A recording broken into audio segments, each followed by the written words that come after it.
Hey everybody, welcome back to the channel. Today I'm going to be talking about a new film, or actually not necessarily new. I didn't get to do the live wrap-up review or a separate review for this movie because I've been moving and everything, but let's talk about Hard Eyes. But before we get into that, remind you guys to please like, subscribe, hit the notification bell, follow me on all my socials, Instagram, Twitter, do all that stuff. And yeah, this is going to be a spoiler review. The studios do not pay me to tell a non-spoiler review, so I will be spoiling some of the movie. So if you haven't seen it, please check it out if it's still in your theater. And yeah, let's get into it. So Hard Eyes, this was a comedy/horror film. Came out earlier on this last month in February. Stars the Hard Eyes killer has been terrorizing different areas of the country, killing all these lovers on Valentine's Day, and it has made it to the little town of Seattle, Washington, and a young female who is on the cusp of losing her job meets this new guy who is there to do some damage control. They somehow get together by a twist of fate, and the Hard Eyes killer has chosen them to be one of the many victims in this movie. I will say this, going to this movie, I really didn't know what to expect. I knew it was going to be horror. I've been seeing this trailer for months and months because I've been going to the movies and everything, and I've been seeing this trailer all the time, and it's kind of just played off, like there's a little bit of comedy there, but it's really played off as like this horror movie, this like really gritty horror movie. And you'll watch it, and I had a blast. I was laughing. This movie was kind of really fun. It was kind of, I knew it was going to be kind of a comedy, but I didn't realize how funny this was going to be. It's ridiculous. Early on in the movie, you know that it's going to be this goofy, like, kind of comedy, which I guess is good if you're looking for that. But if you're looking for horror, there's plenty of horror stuff in here. Plenty of little gory bits and some fun kills in the movie, and it starts off pretty much right away. This Hard Eyes killer, it's got different ways of killing people. He has like these little arrows that come up every now and then, but there's no like one method of way of killing people. I guess that'd be kind of boring if it just used the arrows and it killed people, but it has like these arrows. You're supposed to be like Cupid's arrows, you know, obviously to fit in theme with this villain. Also, you have those light up red eyes, which only come into play like one time, which I think was kind of a missed opportunity. I wish like because there's a lot of night scenes in the film, and I wish that in those night scenes that we get to see those red eyes pop. And so I think, or when it's going to kill somebody, it turns on the red eyes and it pops up in the dark and all that stuff, but it really doesn't do that, and I feel like that was kind of a missed opportunity. But there are some pretty good kills in it. Your main cast, the young female that we follow, she's like, you know, this go-getter, you know, has this job, and she's kind of messed up, and she's on the verge of losing it. Apparently, she's gone through a bad breakup, and this guy that's supposed to be coming in doing damage control, he's supposed to be taking over her job.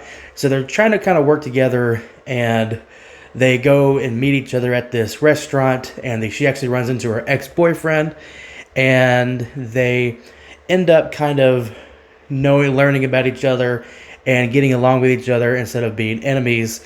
And I was kind of afraid that they would kind of play this off as like, well, he's just a dick, but he's actually kind of a well-meaning guy, even though he is kind of, you know, possibly going to take her over her job, or at least she thinks he is.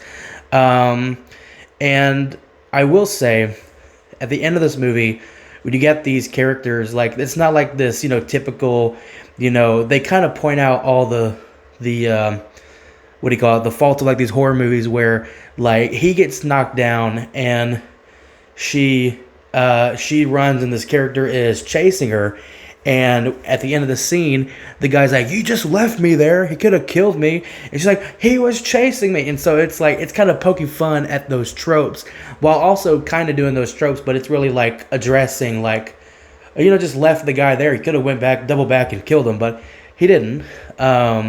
And you have a scene in the movie where they get to that. It's shown in the trailer, where they get to this drive-in movie theater this drive-in theater, and they corner the killer, and they actually kill the killer, and they take the mask off of this killer, and she's like, "Do you know that guy?" He's like, "No."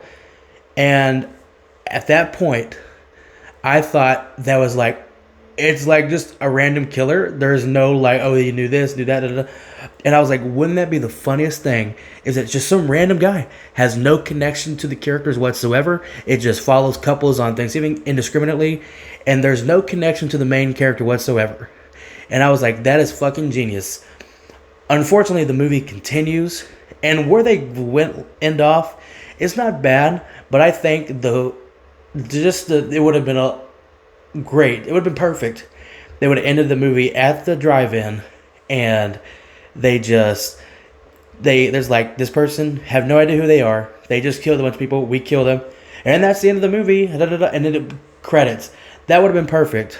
But there's another character in the movie which they meet early on. It's a female police officer. You get Devon Sawa, who is in Final Destination and stuff like that. A bunch of other horror movies too. But he is one of the cops in the movie, and he's kind of playing this, cop. He's just like kind of the, kind of doing the stereotypical thing. Like he's like this badass cop, even though he's really not. He's just, kind of goofy. And you have this other female police officer, and she and another guy end up being a dual killing combo. So there's actually more than one hard-eyes killer. There's actually 3 of them, and it's kind of like a Scream scenario. I don't think there will be a sequel to this movie, although they kind of tease that at the end. Maybe if there is, I wouldn't be opposed to it. I just don't know who would end up being the killer, but we'll see. I wouldn't be opposed to them doing a sequel to this movie.